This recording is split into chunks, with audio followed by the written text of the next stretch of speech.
Hi friends, good morning. ಇವತ್ತು ನಾನಿಲ್ಲಿ ಮಾವಿನಕಾಯಿ ಚಿತ್ರಾನ್ನ ಮಾಡೋಣ ಅಂತೇಳಿ ರೆಡಿ ಮಾಡ್ಕೊಂಡಿದ್ದೀನಿ. ಮಾವಿನಕಾಯಿ ತುರಿದಿಟ್ಕೊಂಡಿದ್ದೀನಿ. ಬೇಳೆ, ಕಡಲೆಬೀಜ, ಸಾಸಿವೆ, ಮೆಣಸಿನ್ಕಾಯಿ, ಕರಿಬೇವು ಎಲ್ಲ ರೆಡಿ ಮಾಡ್ಕೊಂಡು ಇಟ್ಕೊಂಡಿದ್ದೀನಿ. ಜೀರಿಗೆ ಕೂಡ ಇಟ್ಕೊಂಡಿದ್ದೀನಿ ಇಲ್ಲಿ ತೆಗೆದ್ಬಿಟ್ಟು. ನಾನಿಲ್ಲಿ ಒಂದು ಪ್ಯಾನ್ಗೆ ಆಯಿಲ್ ಹಾಕ್ಕೊಂಡಿದ್ದೀನಿ. ಮೊದಲಿಗೆ ಕಡಲೆಬೀಜ, ಕಡಲೆಬೇಳೆ ಹಾಕ್ಕೊತೀನಿ.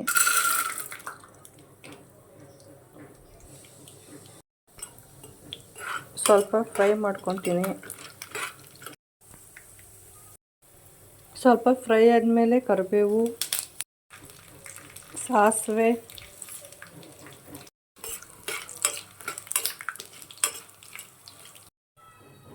ಸ್ವಲ್ಪ ಜೀರಿಗೆ,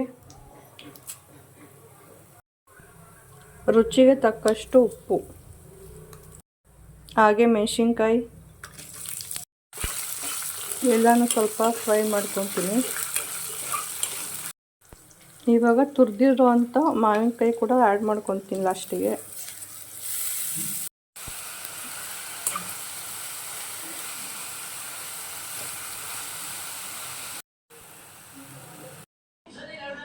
ಮಾವಿನಕಾಯಿ ಚಿತ್ರಾನ್ನ ರೆಡಿಯಾಗಿದೆ.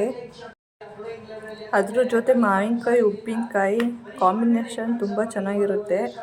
ಹಾಗೆ ನಾನಿಲ್ಲಿ ಅರಿಶಿನ ಲಾಸ್ಟಿಗೆ ಆ್ಯಡ್ ಮಾಡ್ಕೊಂಡಿದ್ದೆ, ಸೊ ಅದನ್ನು ವೀಡಿಯೋ ಮಾಡ್ಕೊಂಡಿಲ್ಲ.